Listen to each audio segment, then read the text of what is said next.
এর জন্য আমি কৃতজ্ঞতা বোধ করছি।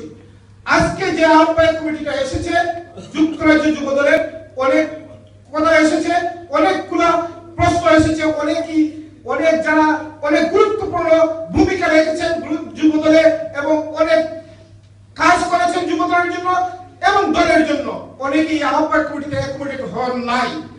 বন্ধুরা আমার, একটি কমিটি আহ্বায়ক কমিটি মাত্র 90 দিনের জন্য এসেছে।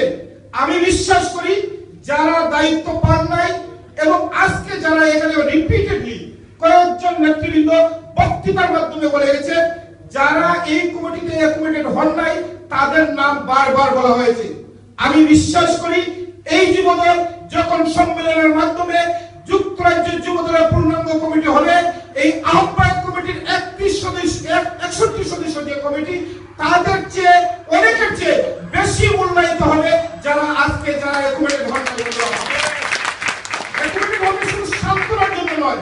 আমি যে কনভেনর সাহেব এখানে আছেন, আমি এই কারণে বলতেছি, তারা দায়িত্বে না এই কমিটিতে না থাকার পরেও ঘন্টার পর ঘন্টা বসে তারা ধৈর্য ধরে নেতৃবৃন্দের এবং যুবদলের প্রতি সম্মান দেখিয়ে, আমি বলবো আপসীন দেশনেত্রী বেগম খালেদা জিয়া, বিএনপির সিনিয়র ভাইস চেয়ারম্যান, দেশ নায়কের প্রতি তাদের সম্মান।